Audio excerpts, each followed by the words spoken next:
الرحيم. الحمد لله الذي لا يبلغ مدحته القائل ولا يحصي نعماه العدل ولا يؤدي حقه المجتهدون. الذي لا يدركه بعد الهمم ولا يناله قوس الفتن. الذي ليس لصفته حد محدود ولا نعت موجود ولا وقت معدود ولا أجل ممدود. فدر الخلائق بقدرته ونشر الرياح برحمته وغدد الصخور ميدان أرضه. أول دين معرفته وكمال معرفته التصديق به وكمال التصديق به التوحيد وكمال التوحيد وإخلاص له نفي الصفة عن كل شهادة صفة أنه غير الموصوف أنه غير الصفة. ومن وصف الله سبحانه فقد قرنه ومن قرنه فقد صناه ومن صناه فقد جزاه ومن جزاه فقد جهله ومن جهله فقد إشار إليه ومن إشار إليه فقد حده ومن حده فقد عده. الصلاة والسلام والتحية والإكرام على النبي الرحمة وخالد المغفرة وقائد خير والبركة ومنقذ العباد من الهلكة سيدنا ومولانا أبي القاسم محمد اللهم صل على محمد وعلى آله الطيبين الطاهرين المعصومين المظلومين. ولعن الله على أعدائهم ومنكر بلاءهم وقاسم حقوقهم أجمعين. أما بعد فقد قال تبارك وتعالى في كتابه المجيد وفرقانه الحميد وقوله الحق. بسم الله الرحمن الرحيم. إنا أنزلناه في ليلة القدر وما أدراك ما ليلة القدر. الصلوات بآواز بلند.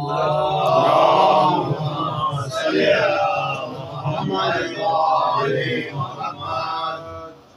شاعر مولانا کی نفاسات پر ناگوار نہ گزرے تو صلوات ذرا بلند آواز سے تلاوت کرو. اللهم صل على محمد وآل محمد. کوشش کاوش کو اپنی بارگاہ میں قبول و منظور فرمائے. آپ حضرات کا اس فرش پہ چلایا ہے عظیم خالق اللہ کی بارگاہ میں قبول فرمائے. اس فرش پہ آنے کا بہترین اجر عطا فرمائے. کوئی غم نہ دے سوائے ہمیں اہل بیت کے. اللہ کی دعاؤں کی دعا کرے اللہ قبر کی پہلی رات کو زیارت امیر نصیب فرمائے. قیامت کا دل ہو شفاعت شبیر نصیب فرمائے. شیخ روز خاتم قرآن خاتم دامن اہل بیت نصیب فرما. ہمارے آخری وارث حضرت حجت ظہور میں تعجیل فرما. ہمیں ایمان کے انوار و انصار میں شامل فرما. اور ہر عبادات کو مرنے سے پہلے لازمی ایک مرتبہ تمام زیارت مقدسہ کی زیارت نصیب فرما. ہم لوگوں کو قبولیت تک پہنچائے. سہارا درود کرے مل کے بلند آواز سے صلوات تلاوت. اللهم صل على محمد وآل محمد. مجلس اعزاز بسلسلہ شہادت شہزادی کونین دختر رسول الثقلین زوجہ امام المشرقین والمغربین مادر حسنین ام ابیہا ام الحسنین ام محسن ام زینب ام کلثوم ام الائمہ ام الانوار ام القرآن جناب سیدہ فاطمہ الزہرا سلام اللہ علیہا.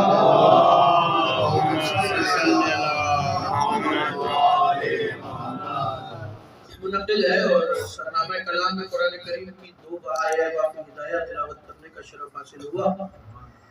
یہ دونوں آیتیں وہ آیتیں ہیں کہ جن سے ہر شخص واقف ہے.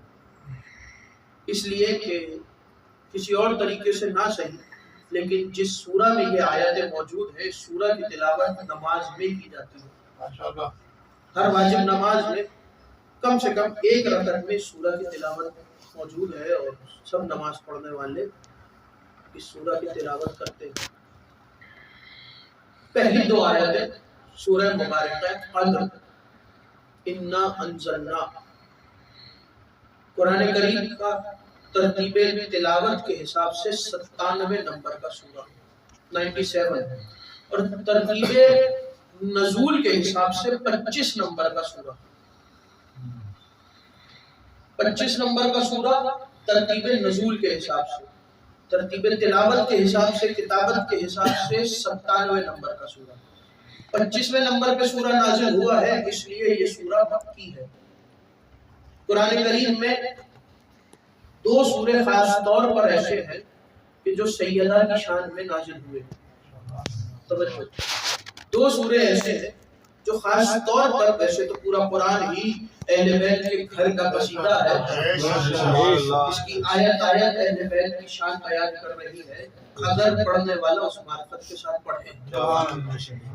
بات پڑھنے کی ہے، ورنہ حافظ قرآن تو پوری دنیا، کیا بات ہے، سبحان اللہ، ورنہ حافظ قرآن تو پڑھے، لیکن مولا کو جب ایک گھر کے باہر سے امیر المومنین گزرے، آدھی رات کا وقت تھا، تو مولا کے ساتھ ابو ذر موجود تھے، توجہ، ابو ذر نے کہا کہ یا علی، آپ نے آواز سنی گھر کے اندر سے آدھی رات کے وقت کتنی بہترین تلاوت کی آواز آ رہی ہے، کیا بات ہے۔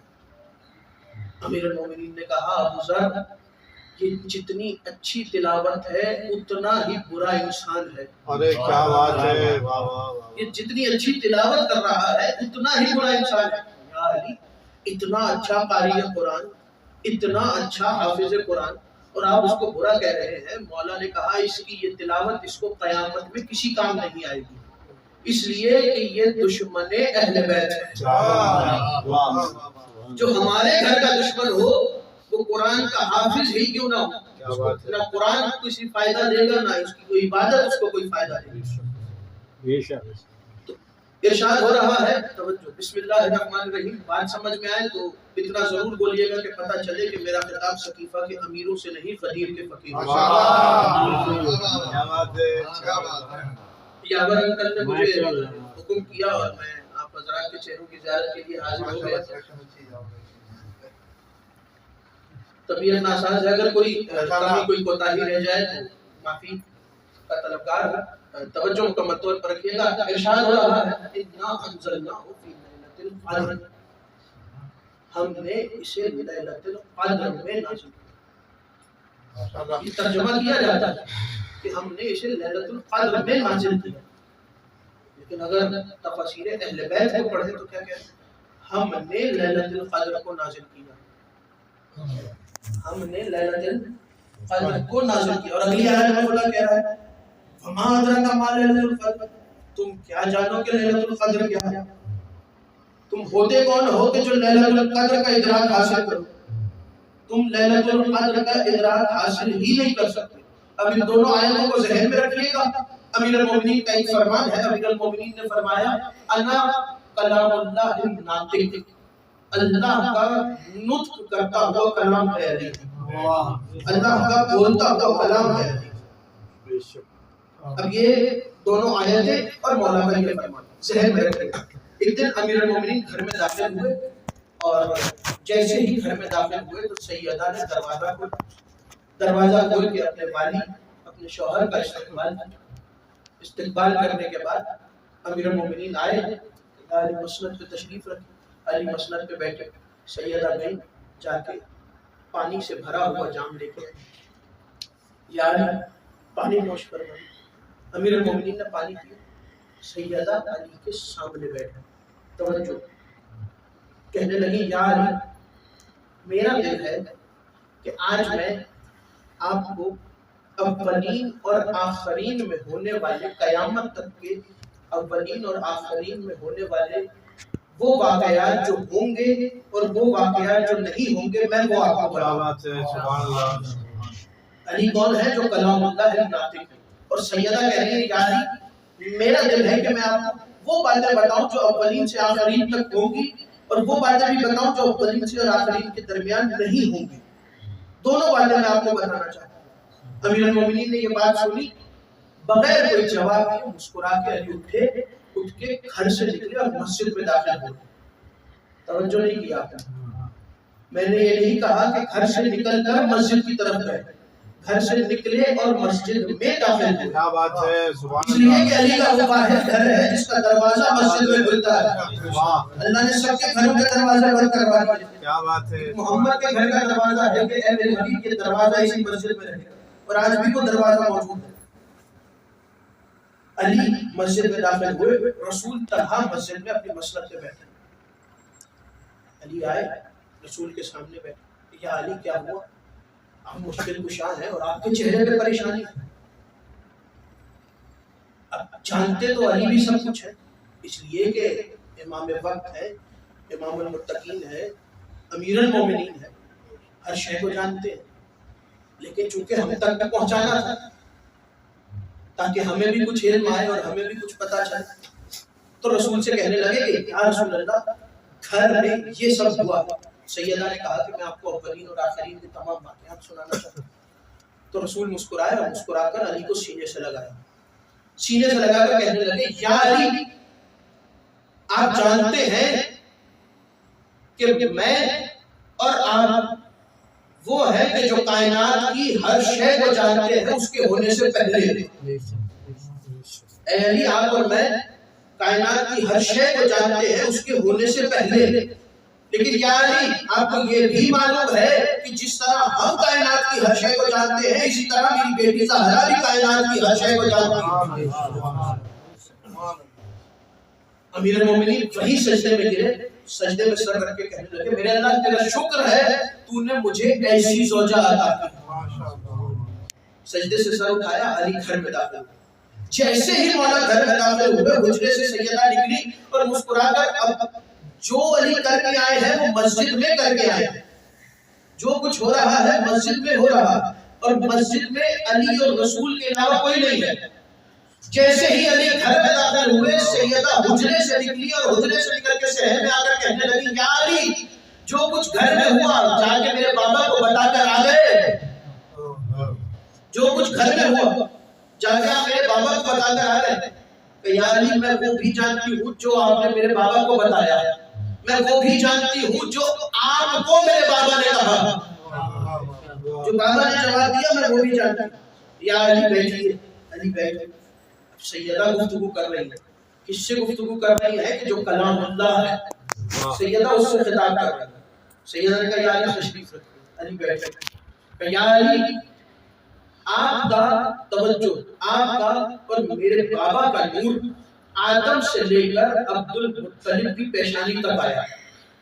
سفر کرتا ہوا آدم سے عبد المطلب کی پیشانی تک دونوں کا نور ایک ساتھ آیا. عبد المطلب کی پیشانی سے یہ نور دو حصوں میں تقسیم ہوا. ایک نور عبداللہ کی پیشانی میں گیا، ایک نور ابو طالب کی پیشانی میں گیا. بات ہے، سبحان اللہ. عبد المطلب کی پیشانی آدم سے عبد المطلب کی پیشانی تک ایک ہی نور چلتا ہے. اس کے بعد یہ نور دو حصوں میں تقسیم ہوا. یا علی آپ دونوں کے نور نے انبیاء کی پیشانی میں سفر کیا ہے، لیکن یا علی میرا نور وہ ہے جو کسی کی پیشانی میں سفر کر کے نہیں آیا. یا علی میں کسی کی پیشانی میں سفر کرتے ہوئے نہیں. اس لیے کہ سیدہ کے بابا نے کہا تھا اے سیدہ بے شک توجہ، بے شک ہر نبی باعصمت ہے، ہر نبی مصطفیٰ ہے، ہر نبی پاک ہے، ہر نبی طاہر ہے، لیکن پھر بھی کسی نبی کی طہارت اس قابل نہیں کہ اس کی پیشانی میں سیدہ کا نور آ سکے. رسول کا فرمان. سیدہ کا نور کہاں آیا؟ صرف اور صرف رسول کی پیشانی میں. کب آیا؟ جب رسول معراج میں گئے تو خدا نے پھل کے ذریعے رسول کی پیشانی میں سیدہ کا نور. واحد پیشانی رسول ہے کہ جب رسول معراج میں گئے تو سیدہ کا نور لے کے آئے. تب تک سیدہ کا نور عرش پہ رہا. سیدہ کہہ رہی ہے یا علی میرا نور کسی کی پیشانی میں سفر کر کے نہیں آیا. آپ کا اور میرے بابا کا نور آدم سے لے کر عیسیٰ تک اور عیسیٰ سے لے کر عبد المطلب تک اور عبد المطلب سے عبداللہ اور ابو طالب کی پیشانی میں آیا. میں کسی کی پیشانی میں سفر کر کے نہیں آیا. پھر رسول جناب سیدہ نے کہا یا علی آپ دونوں انبیاء کی پیشانی میں سفر کرتے رہے، میں کسی کی پیشانی میں سفر کر کے نہیں آئی. یا علی میں کائنات کی ہر شے کو جانتی ہوں. یا علی جتنی شجاعت آپ کی ہے اتنی ہی شجاعت میری ہے. یا علی جتنے شجاع آپ ہیں اتنی ہی شجاع میں ہوں، یا علی جتنے بڑے عالم آپ ہیں اتنی ہی بڑی عالمہ میں ہوں، یا علی جتنے بڑے عابد آپ ہیں اتنی ہی بڑی عابدہ میں ہوں، یا علی جتنے بڑے نمازی آپ ہیں اتنی ہی بڑی نمازیہ میں ہوں۔ کون کہہ رہا ہے؟ سیدہ کے کس سے کہہ رہی ہے؟ حدیث سے۔ سیدہ کے بارے میں رسول نے فرمایا دنیا والوں توجہ، دنیا والوں یاد رکھو، میں آہستہ سے جملہ پڑھوں گا، دنیا والوں یاد رکھو، خبردار میری بیٹی کو عام بشر سے نہ ملانا، میری دختر کو کسی عام بشر سے نہ ملانا، اس لیے کہ رسول نے سیدہ کا ایک لقب رسول نے عطا کیا سیدہ کو، وہ لقب ہے حورائے انسیہ، جس کا مطلب ہے انسانی پیکر میں جنت سے آئی ہوئی ایک حور۔ رسول حور کا لفظ استعمال کر رہے ہیں تاکہ دنیا والوں کو سمجھا سکے، ورنہ حوریں تو وہ ہیں جو سیدہ کی دہلیز کی کنیز ہے، حوریں تو وہ ہیں جو دروازے سیدہ پر آ کر سلام کرتی ہیں، اور حوروں کا کیا مقام سیدہ کی دہلیز پر تو وہ بیویاں آتی ہیں کہ جس میں سے کوئی حوا ہے، کوئی مریم ہے، کوئی آسیہ۔ کائنات میں خدا نے 4 خواتین ایسی بنائی ہیں جن کو کامل ترین خاتون بنایا ہے خدا نے۔ کائنات میں 4 بیویاں ایسی ہیں کہ جن کو خدا نے کامل ترین بنایا۔ پہلی حوا، دوسری آسیہ، تیسری حضرت موسیٰ کی بہن حضرت کلثوم، چوتھی حضرت مریم۔ حضرت مریم کا مقام کیا ہے؟ حضرت مریم کا ایک لقب بتول، جناب سیدہ کا لقب بھی بتول ہے، مریم کا لقب بھی بتول ہے، یہ ذہن میں رکھیے گا، ابھی گفتگو کریں گے۔ 4 خواتین ہیں، حوا، آسیہ، جناب موسیٰ کی بہن کلثوم، جناب عیسیٰ کی والدہ جناب مریم۔ ان چاروں کو خدا نے کامل ترین خاتون بنایا ہے۔ یہ چاروں جس کی کلیجے ہیں اسے فاطمہ زہرا کہتے ہیں۔ ایسے ہی تو نہیں کہ جب مباہلہ کے میدان میں سیدہ آئیں تو عیسائیوں کے جو سب سے بڑا پادری تھا اس نے کہا کہ خبردار ان سے مباہلہ نہ کرنا، توجہ، ان سے مباہلہ نہ کرنا۔ جب ان سب نے پوچھا کہ تم نے ایسا کیا دیکھا کہ تم مباہلہ کے میدان سے واپس جا رہے ہو، مباہلہ چھوڑ کر واپس جا رہے ہو، تو اس نے کہا کہ مجھے نہیں پتا کہ یہ آنے والے 4 مرد کون ہیں، لیکن میں اتنا دیکھ رہا ہوں یہ جو بیوی آ رہی ہے اس کی چادر کے پلو کو ایک جانب سے آسیہ نے پکڑا ہے، ایک جانب سے مریم نے پکڑا ہے، اور اس کے قدموں کا بوسہ دیتے ہوئے حوا آ رہی ہے۔ یہ عام ہستی نہیں، یہ بیوی اگر چاہے تو یہ چاہتے ہوئے دوبارہ دوسرا عیسیٰ خلق کر سکتی ہے۔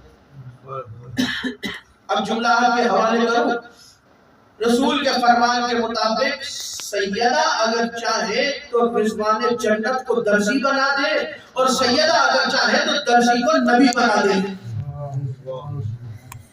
رضوان جنت کو درزی اور درزی کو نبی۔ اب آپ کہیں گے کہ بھیا یہ کیا بات ہے؟ پہلی بات تو سمجھ میں آئی کہ سیدہ نے کہا کہ بچوں جاؤ جا کے آرام کرو، تمہارے کپڑے درزی کے پاس، اور صبح دروازے پر جب دستک ہوئی تو رضوان جنت کپڑے لے کر آ گئے۔ یہ تو واقعہ ہم سب نے سنا، لیکن یہ کیا بات ہوئی کہ درزی کو نبی بنا دیا سیدہ نے؟ تو رسول نے فرمایا کہ سیدہ 1,24,000 نبی، یعنی کہ 1,23,999 نبی نہ بنتے اگر زہرا وہ آپ کے حق کی گواہی نہ دیتے۔ سیدہ اگر وہ آپ کے حق کی، میری نبوت علی کی ولایت کے بعد اگر وہ آپ کے حق کی گواہی نہ دیتے تو وہ نبی نہ بنتے۔ اب جو تاریخ کے جملے آپ کے حوالے کروں، تاریخ میں قصص الانبیاء اٹھا کے دیکھیے، دیگر تفاسیر اٹھا کے دیکھیے، تاریخ میں ایک نبی گزرے ہیں جو پیشے سے درزی تھے، آج بھی زندہ ہے، نام ہے حضرت ادریس۔ اولین میں سے نبی ہے، آدم کے بعد شیس اور دیگر کچھ انبیاء گزرے، اس کے بعد حضرت ادریس آئے، حضرت نوح سے پہلے حضرت ادریس۔ یہ وہ نبی ہے کہ جو سب سے پہلے دنیا میں آنے کے بعد انہوں نے سب سے پہلے دھاگا بنانا سکھایا، اور دھاگا بنانے کے بعد اس دھاگے سے کپڑے بنانا سکھایا، حضرت ادریس۔ ان کی ایک وجہ شہرت یہ ہے کہ یہ درسی تھے، دوسری وجہ شہرت یہ ہے کہ حضرت ادریس نے آ کر دنیا میں لوگوں کو حساب کتاب سکھایا ہے۔ میتھمیٹکس سب سے پہلے حضرت ادریس نے سکھائی۔ پھر حضرت ادریس کی تیسری وجہ شہرت جو تاریخ میں ملتی ہے کہ انہوں نے کمبھی ایجاد کی، حضرت ادریس۔ یہ تین وجہ شہرت ہے، جس میں سے سب سے بڑی وجہ شہرت حضرت ادریس کی یہ ہے کہ حضرت ادریس پیشے سے درزی تھے۔ اب تاریخ اٹھا کے پڑھیے، تین افراد ایسے ہیں جو زندہ ہیں انبیاء میں سے، تین لوگ ایسے ہیں جو زندہ ہیں اور آج بھی زندہ ہیں اور آج بھی موجود ہیں۔ پہلے حضرت ادریس، اور حضرت ادریس وہ واحد نبی ہے جو زندہ ہے اور جنت میں موجود ہے۔ تو میں نے عالم تصور میں خدا سے پوچھا کہ میرے اللہ، تو نے ادریس کو زندہ رکھا، تو نے عیسیٰ کو بھی زندہ رکھا، تو نے خضر کو بھی زندہ رکھا، لیکن عیسیٰ اور خضر کو تو نے جنت میں نہیں رکھا، ادریس کو جنت میں کیوں رکھا؟ کیا وجہ ہے کہ ادریس کو تو نے جنت میں رکھا؟ تو عجب نہیں کہ خدا کی آواز آئے کہ خدا کہہ رہا ہے کہ سیدہ نے یہ نہیں کہا تھا کہ اے حسنین تمہارے کپڑے کہیں اور سے آئیں گے، سیدہ کے پاس جو کپڑے آئے وہ جنت سے آئے ہیں، اس لیے ہم نے جنت میں ایک درزی بٹھایا تھا تاکہ جب سیدہ کہے تو وہ حسنین کے کپڑے سی کر تیار کر سکے۔ سیدہ کے حکم پر ادریس نے کپڑے سیے اور رضوان جنت لے کر چلا۔ جنت سے سلے ہوئے لباس آتے تھے حسنین کے۔ یہ تو ایک واقعہ ہے کہ سیدہ نے عید سے ایک رات قبل کہا کہ جاؤ سو جاؤ تمہارے کپڑے درزی کے پاس۔ اس کے علاوہ ایک دن جنت سے کپڑے آئے رسول کے پاس کہ یا رسول اللہ خدا نے یہ لباس بھیجا، جنتی لباس ہے آپ کے دونوں نواسوں کے لیے۔ دونوں نواسوں کے لیے لباس آیا، دونوں ایک ہی رنگ کے تھے، سفید رنگ کے لباس دونوں۔ تو رسول نے کہا کہ یہ دونوں ایک ہی رنگ کے لباس ہیں، تو کیوں نہ جبرائیل ایسا کیا جائے کہ اس میں کسی رنگ کو شامل کیا جائے۔ تو جبرائیل گئے اور جا کر جنت سے ایک سبز رنگ کا لباس لائے اور ایک لال رنگ کا لباس لائے۔ سبز رنگ کا لباس حضرت امام حسن کو پہنایا، لال رنگ کا لباس امام حسین کو پہنایا۔ اسی لیے سبز امام حسن سے منسوب ہے اور لال امام حسین سے منسوب ہے۔ تو کہا کہ سیدہ کوئی نبی نہ بنتا اگر وہ آپ کے حق کی گواہی نہ دیتا۔ پہلے نبی حضرت ادریس جو زندہ ہے، دوسرے نبی حضرت خضر۔ حضرت خضر کے بارے میں علماء توجہ، علماء کیا کہتے ہیں؟ علماء کہتے ہیں کہ جب بھی حضرت خضر کا نام لو تو فوراً ان کے نام کے ساتھ علیہ السلام لگاؤ، حضرت خضر علیہ السلام، اس لیے کہ یہ وہ واحد ہستی ہے کہ جیسے ہی ان کا نام لیا جاتا ہے یہ فوراً حاضر ہو جاتے ہیں۔ حضرت خضر فوراً حاضر، اور حضرت خضر کا مقام کیا ہے؟ جائیے جا کے قرآن اٹھائیے اور جہاں موسیٰ کا واقعہ لکھا ہے وہاں اس جگہ پر جا کر ترجمہ پڑھیے۔ جب موسیٰ کی بات ہو رہی ہے تو موسیٰ نے کہا کہ میرے اللہ میں اس کائنات میں سب سے بڑا عالم ہوں، توجہ، میں اس کائنات میں سب سے بڑا عالم ہوں۔ تو خدا نے کہا خبردار موسیٰ اپنے علم میں غرور نہ کرنا، اپنے علم میں تکبر نہ کرنا، دریا کے کنارے چلو، اور دریا کے کنارے چلتے چلتے ایک مقام پر پہنچو گے تو کشتی کے پاس ہمارا ایک ولی خدا بیٹھا ہے، اس کے پاس جانا، وہ تم سے بھی بڑا عالم ہے۔ حضرت موسیٰ چلتے ہوئے آئے تو حضرت خضر سامنے موجود تھے، کہنے لگے پورا واقعہ نہیں حوالے کروں گا، بس بات آ گئی تو اس لیے آپ کیا۔ حضرت موسیٰ کہنے لگے کہ جناب خضر مجھے اپنی شاگردی میں لیجیے۔ جناب خضر نے کہا کہ موسیٰ میں تو تمہیں اپنی شاگردی میں لے لوں گا لیکن تم صبر نہیں کر سکتے۔ جناب موسیٰ نے کہا کہ میں وعدہ کرتا ہوں، قرآن پڑھیے، جناب موسیٰ نے کہا کہ میں وعدہ کرتا ہوں کہ میں آپ کی ہر بات پر صبر کروں گا۔ چلے، پورا واقعہ موجود ہے، چلتے چلتے 3 واقعات ہوئے۔ جناب موسیٰ نے جب تیسری مرتبہ سوال کیا تو حضرت خضر نے کہا کہ موسیٰ میں نہ کہتا تھا کہ تم صبر نہیں کر سکتے، بس موسیٰ تمہارا اور میرا سفر یہاں ختم ہوا، اب تم نہ میرے شاگرد ہو نہ میں تمہارا استاد ہوں۔ جہاں حضرت موسیٰ اور حضرت خضر کا سفر ختم ہوا وہ اس مقام پر کھڑے تھے کہ جہاں دریا کا کنارہ تھا. دریا کے کنارے پر تفاسیر اہل بیت یہ جملے لکھتے ہیں, قرآن یہ جملہ لکھتا ہے کہ تاریخ نے کہا, قرآن نے کہا کہ جہاں حضرت خضر اور حضرت موسیٰ کھڑے تھے دریا کا کنارہ تھا, سمندر کا کنارہ تھا. حضرت خضر اور حضرت موسیٰ گفتگو کر رہے تھے کہ ہم سے بڑا عالم کون ہے؟ حضرت موسیٰ سے بڑے عالم خضر ہے. تو جناب موسیٰ نے حضرت خضر سے پوچھا کہ آپ سے بھی بڑا کوئی عالم ہے؟ تو حضرت خضر نے کہا میں اس کو نہیں جانتا کہ اگر ہو سکتا ہے کوئی مجھ سے بھی بڑا عالم ہو. تو یہاں قرآن کہتا ہے کہ ابھی دونوں گفتگو کر رہے تھے کہ پانی کے اوپر کوئی جوان گھوڑے کو دوڑاتا ہوا آیا. پانی کی سطح کے اوپر کوئی جوان گھوڑے کو دوڑاتا ہوا آیا. چہرہ نور سے چمک رہا ہے اور چہرہ نقاب سے ڈھکا ہوا ہے. تاریخ تفسیر کہتے ہیں کہ جب وہ جوان قریب آیا تو اس جوان سے کہنے لگے کہ اس جوان نے کہا کہ اے موسیٰ اور اے خضر تم دونوں پریشان کیوں ہو؟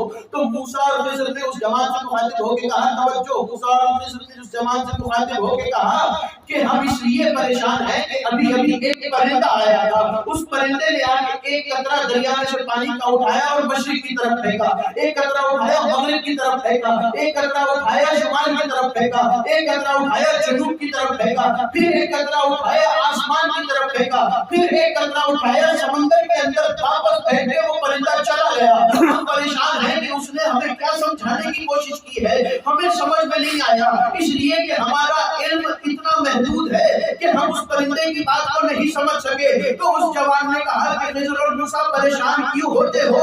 میں تمہیں سکھانے کے لیے آیا ہوں, میں تمہیں بتانے کے لیے آیا ہوں. تو خضر اور موسیٰ کو اس جوان نے پانی کے اوپر گھوڑا تیر رہا ہے, پانی کے اوپر گھوڑا کھڑا ہے اور گھوڑے کے اوپر وہ جوان بیٹھا ہے, چہرے پر نقاب ہے اور نقاب ڈالے ہوئے اس جوان نے کہا کہ اے خضر اور اے موسیٰ اس پرندے نے جو 4 قطرے شمال جنوب مشرق اور مغرب کی طرف پھینکے اس نے تمہیں یہ سمجھایا ہے کہ آخری زمانے میں ایک نبی آئے گا جس کی حکومت چاروں جانب ہوگی پوری کائنات میں. اس نے جو آسمان کی طرف قطرہ پھینکا اس نے تمہیں یہ سمجھایا کہ وہ نبی صرف زمینوں کا نبی نہیں ہوگا بلکہ وہ نبی آسمانوں کا نبی بھی ہوگا. اور اے موسیٰ اور اے خضر اس نے جو قطرہ اٹھا کے واپس سمندر میں پھینکا ہے اس نے تمہیں یہ سمجھایا ہے کہ اس نبی کے ساتھ اس کا ایک وسیع ہوگا, اس وسیع کا علم اتنا ہوگا کہ جیسے تمہارا علم اس کے مقابلے میں قطرے کے برابر ہے. سبحان اللہ, کیا بات ہے.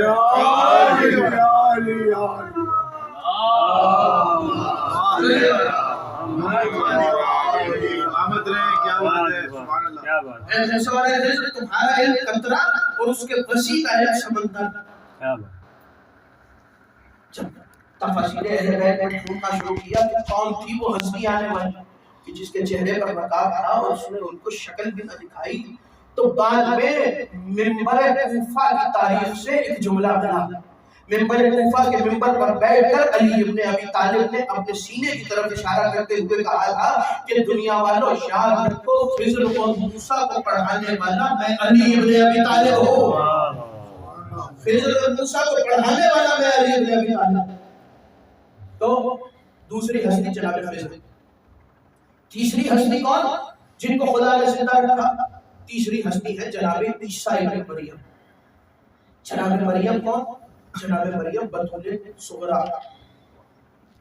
بطول کبرا جناب سیدہ, بطول کبرا جناب سیدہ, بطول صغرا جناب مریم. اب یہاں پہ بات آپ کے حوالے کروں کہ بطول ہرگز لقب نہیں ہے.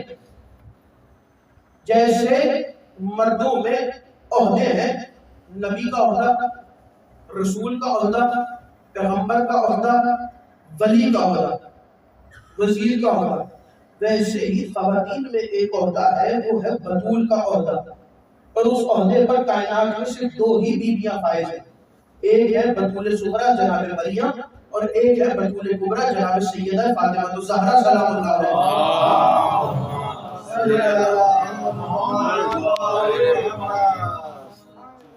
آج کی پوری تاریخ جو میں پوری تقریر کر رہا ہوں اس کے حوالے آپ کے حوالے کر دوں. پہلا حوالہ بہار الانوار, دوسرا حوالہ ہماری شیخ صدوق, تیسرا حوالہ اسرار فاطمیہ, چوتھا حوالہ علامہ آیت اللہ وحید خراسانی, ان کی کتاب حضرت فاطمہ کے اوپر کتاب ہے. یہ 4 کتابیں ہیں جن سے آج مکمل تاریخ میں آپ کے حوالے کر رہا ہوں. اور ساتھ میں تفسیر قرآن، تفسیر قرآن، تفسیر عیاشی، تفسیر امام حسن عسکری اور اہل سنت کی تفاسیر. اب توجہ کے ساتھ سنیے گا. آخری والا اہم گفتگو جناب مریم اور جناب زہرا. مریم بطول صغرا ہے، زہرا بطول کبرا ہے. کیوں؟ اس لیے کہ خدا کہہ رہا ہے کہ مریم اس مقام پر پہنچی کہ جہاں مریم کی ماں بھی اس کے پاس نہیں جا سکتی تھی. توجہ، مریم زندگی کے ایسے مقام پر پہنچی کہ جہاں مریم کے پاس مریم کی ماں بھی نہیں جا سکتی تھی.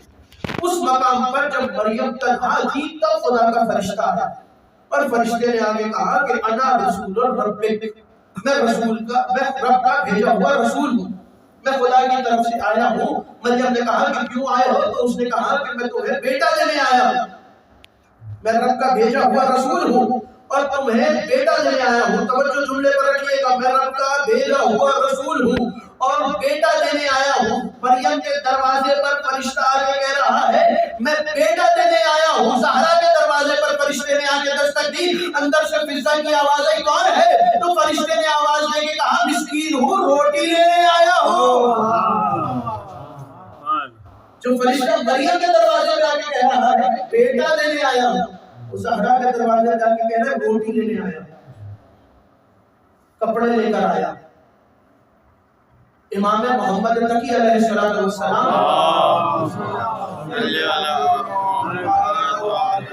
جب مولا سے کسی نے پوچھا کہ مولا اپنی دادی کا ہمیں اپنی دادی کی معرفت عطا کیجیے، تو مولا نے کہا کہ کسی بشر میں اتنی ضرورت نہیں کہ وہ ہماری دادی کی معرفت حاصل کر سکے، کسی انسان میں اتنی ضرورت نہیں.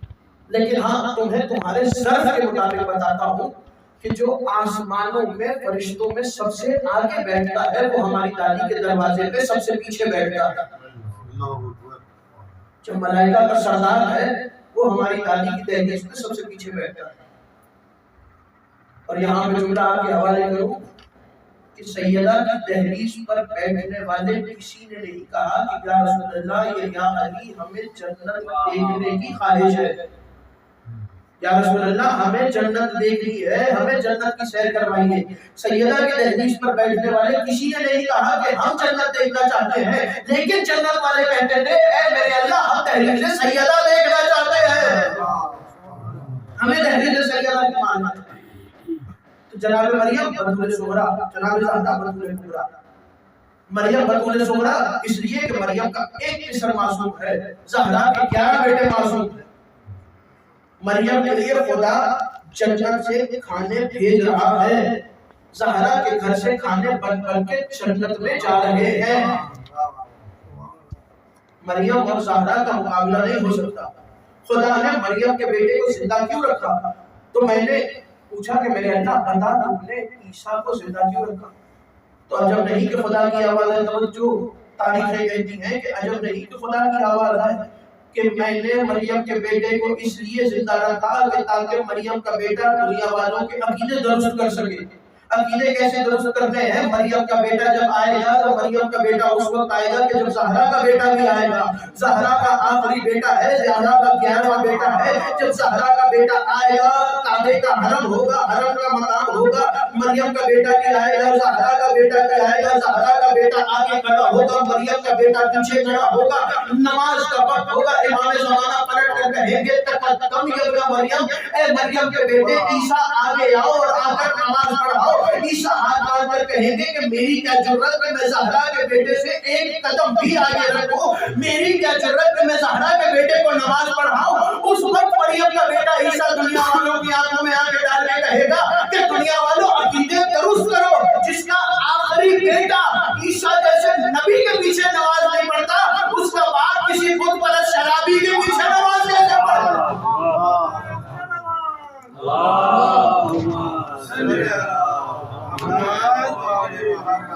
اس کے باپ اور شوہر کا کوئی بت پرست کیسے نماز پڑھا سکتا؟ جس کے بیٹے کو عیسیٰ جیسا نبی نماز نہیں پڑھا سکتا، اس کے باپ اور شوہر کو کوئی کیسے نماز پڑھا سکتا ہے؟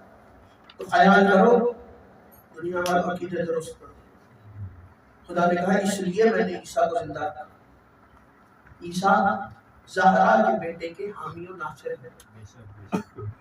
عزیزانو آج بھی زہرا کا بیٹا مصلے پر بیٹھ کر اپنی دادی کی ٹوٹی پسلی پر گریہ کر رہا ہے۔ سنو گے جملے؟ جی بھر کے گریہ کرنا، جی بھر کے قرصہ لینا عزیزانو، اگلے برس وہی روئے گا جو موجود ہو۔ اکثر کہا کرتا ہوں کہ اپنے گھر مجلس کو آخری مجلس سمجھ کے رویا کرنا، اور آج تو اس بیوی کا قرصہ دینے آئے ہو کہ جو بیوی گھر میں جا کے کہتی ہے کوئی ہے جو میرے حسین کا قرصہ دے دے، کوئی ہے جو مجھے علی کا قرصہ دے۔ آج علی ابن ابی طالب آئے ہیں، آج حسین ابن علی آئے ہیں، آج حسن مصطفیٰ آئے ہیں، آج امام زمانہ آئے ہیں کہ کوئی ہے جو ہمیں ہماری ماں کا قرصہ دے۔ آج وہ اپنی ماں کا قرصہ لینے آئے ہیں۔ آیت اللہ آقائے مراشی نجفی مذہب اہل تشیع کا سب سے بڑا دبتے بون آف شیعت آیت اللہ آقائے مراشی نجفی، ان کے مکاشفات چھپے۔ علم کشف میں انہوں نے لکھا کہ میری 12 اماموں سے ملاقات ہوئی ہے۔ عالم کشف، عالم خواب، ہر امام سے ملاقات کیسے ہوئی اس کا حال انہوں نے لکھا۔ اس مکاشفات میں آخری امام سے کیسے ملاقات ہوئی انہوں نے وہ لکھا، وہ جملے آپ کے حوالے کرنا۔ آیت اللہ آقا مراشی نجفی کہتے ہیں کہ جب میں عالم کشف میں امام زمانہ سے ملاقات کے لیے گیا تو میں نے دیکھا کہ میرا مولا مصلی پر بیٹھا گریہ کر رہا ہے۔ سنو گے ہزاروں جملہ، میرا مولا مصلی پر بیٹھا گریہ کر رہا ہے، اور مولا کی نظر اس مقام پر ہے جہاں سجدگاہ رکھی ہوتی ہے، اور مولا زارو قطار گریہ کر رہے ہیں۔ وہ کہتے ہیں میں تھوڑا سا آگے ہوا تو مولا کو میں نے دیکھا کہ مولا کے سجدگاہ کے برابر میں 5 لوہے کی میخیں رکھی ہوئی ہے۔ مولا ان لوہے کی میخوں کو دیکھ کے رو رہے ہیں۔ وہ کہتے ہیں میں نے ہاتھ باندھ کے کہا کہ مولا یہ لوہے کی میخیں کون سی ہیں کہ جن کو دیکھ کر اتنا گریہ کر رہے ہیں؟ وہ کہتے ہیں اے مراشی کیا تم نے لوہے کی میخوں کو نہیں پہچانا؟ تو کہتے ہیں نہیں مولا میں نے لوہے کی میخوں کو نہیں پہچانا۔ تو کہتے ہیں امام زمانہ کا گریہ بڑھا اور دھاڑے مار کر میرا مولا رونے لگا۔ روتے روتے مولا نے کہا یہ لوہے کی میخیں وہ ہے کہ جب دروازہ چلا اور لوہے کی میخیں سر ہوئی اور ظالم نے لات ماری، دروازہ میری ماں پر آ کے گیا۔ یہ لوہے کی میخیں میری ماں کی تسلیوں میں اجرکم من اللہ، اجرکم من الزہرا۔ خدا کسی غم میں نہ رلائے سوائے اس غم میں عزادارو۔ تاریخ کہتی ہے یہ جملے میں اپنے استاد سے سن کے آپ کے حوالے کر رہا ہوں، سنو گے عزادارو۔ تاریخ کہتی ہے دروازے پر دستک ہوئی، علی اٹھے دروازے پر آئے تو دروازے پر آ کے دیکھا کہ 2 افراد کھڑے۔ نام تاریخ میں موجود ہے، جس کو نام پوچھنے ہو مجلس کے بعد مجھ سے پوچھنے۔ علی دروازے پر آئے، 2 افراد کھڑے۔ مولا نے کہا کیوں آئے ہو؟ کہ یا علی زہرا سے معافی مانگنے آئے، رسول کی بیٹی سے معافی مانگنے آئے ہیں۔ امیر المومنین نے دروازے کو بند کیا، حجرے میں آئے۔ سیدہ اپنے بستر پر آرام کر رہی ہے، زخمی ہے سیدہ، پہلو ٹوٹا ہوا ہے، پسلیاں ٹوٹی ہوئی ہے، تازیانے کے نشان موجود ہیں، ہاتھ کی انگلیاں ٹوٹی ہوئی ہیں، چہرے پر تماچوں کے نشان موجود ہیں۔ زہرا بستر پر ہے۔ علی آئے اور آ کر کہنے لگے زہرا، دروازے پر وہ دونوں آئے ہیں اور آ کر کہہ رہے ہیں کہ ہمیں آپ سے معافی مانگنی ہے۔ وہ کہتی ہے یا علی ان دونوں کو واپس بھیج دے، میں ان سے ملاقات نہیں کرنا چاہتی۔ عزادارو علی واپس آئے اور آ کر کہنے لگے رسول کی بیٹی تم سے خفا ہے، رسول کی بیٹی تم سے ملنا نہیں چاہتی۔ جب مولا نے یہ کہا تو کہنے لگے کہ یا علی ہم ہاتھ باندھ کے کہتے ہیں کہ آپ ہمارے ضامن بنیے اور سیدہ سے درخواست کیجئے کہ ایک مرتبہ سیدہ ہم سے ملاقات کر لیں۔ عزادارو مولا دوبارہ آئے اور آ کر کہنے لگے زہرا انہوں نے مجھے ضامن بنا کے بھیجا ہے، میں امیر کائنات ہوں۔ زہرا وہ کہہ رہے ہیں کہ ایک مرتبہ ملاقات کر لو۔ سیدہ نے ہاتھ باندھے اور کہا کہ مولا آپ میرے والی ہیں، میں آپ کی کنیز ہوں، میں آپ کا حکم ماننے کو تیار ہوں۔ عزادارو پردہ لگوایا گیا، سیدہ نے پردہ لگوایا، علی دروازے پر گئے، سیدہ نے آواز دی فضہ میرے قریب آؤ۔ جملہ سنو گے عزادارو، سیدہ نے آواز دی فضہ میرے قریب آؤ۔ فضہ قریب آئے تو سیدہ نے کہا فضہ مجھے سہارا دے کر بٹھاؤ۔ فضہ نے سہارا دے کر بٹھایا۔ عزادارو کتنی زخمی ہے رسول کی بیٹی، کہ فضہ ذرا مجھے سہارا دو تاکہ میں دیوار کی طرف رخ کر لوں۔ ارے اتنی زخمی ہے رسول کی بیٹی کہ جو بغیر سہارے کے بستر سے اٹھ بھی نہیں سکتی، بغیر سہارے کے بستر سے اٹھ بھی نہیں سکتی۔ عزادارو سیدہ اٹھی، فضہ نے دیوار کی طرف سیدہ کا رخ کیا، وہ دونوں گھر کے اندر آئے، انہوں نے کہا کہ بی بی ہم معافی مانگنے آئے ہیں۔ سیدہ نے کہا میں تم سے قیامت تک ناراض رہوں گی، میں تم سے قیامت تک خفا رہوں گی۔ رسول کی حدیث ہے کہ اے سیدہ جس نے آپ کو غضبناک کیا اس نے مجھے غضبناک کیا، جس نے مجھے غضبناک کیا اس نے خدا کو غضبناک کیا۔ سیدہ جس سے آپ ناراض گئی اس سے میں ناراض گیا، سیدہ جس سے میں ناراض ہوں اس سے رب خود ناراض ہے، سیدہ جسے آپ جب تک معاف نہ کریں گے اسے میں معاف نہ کروں گا، جسے جب تک میں معاف نہ کروں گا تب تک خدا معاف نہیں کرے گا۔ عزادارو جس سے سیدہ ناراض گئی ہو پھر دنیا کیسے کہہ سکتی ہے کہ خدا انہیں معاف کر سکتا ہے؟ عزادارو سیدہ سے معافی مانگ رہے ہیں، سیدہ نے کہا کہ اٹھ کے میرے گھر سے چلے جاؤ، میں مصلی پر بیٹھ کر ہر نماز کے بعد تمہارے لیے بددعا کروں گی، اس لیے کہ تم نے میرے محسن کو مارا ہے، تم نے مجھے حسن کے سامنے تماچے مارے۔ عزادارو امام حسن مصطفیٰ ایک عالم دین کے خواب میں آئے تو کہنے لگے کہ تم نے میرے سخت مصائب نہیں پڑھے۔ سنو گے جملہ، تم نے میرے سخت مصائب نہیں پڑھے۔ تو اس نے کہا کہ مولا میں نے دنیا کو بتایا کہ آپ کے جنازے پر تیر مارے گئے، مولا میں نے دنیا کو بتایا کہ آپ کے جگر کے ٹکڑے ہوئے، مولا میں نے دنیا کو بتایا کہ آپ کو وہ زہر دیا گیا کہ اگر اس زہر کا ایک قطرہ دریا میں ڈال دیا جائے تو دریا کی ساری مچھلیاں مر جائیں گی، مولا میں نے دنیا کو بتایا کہ آپ کے جنازے کو آپ کے رسول کے پہلو میں دفن نہ ہونے دیا گیا۔ تو امام روئے اور رو کر کہنے لگے یہ میرے سخت مصائب نہیں ہے۔ عالم دین نے ہاتھ باندھے اور کہنے لگا مولا پھر آپ کے سخت مصائب کیا ہے؟ تو مولا نے کہا جب ممبر پہ جانا تو دنیا والوں کو بتانا کہ عزادارو تمہارا مولا حسن کہہ رہا ہے کہ حسن کے سب سے سخت مصائب یہ ہے کہ بیٹا کھڑا دیکھتا رہا ظالم باپ کو تماچے مارتا رہا،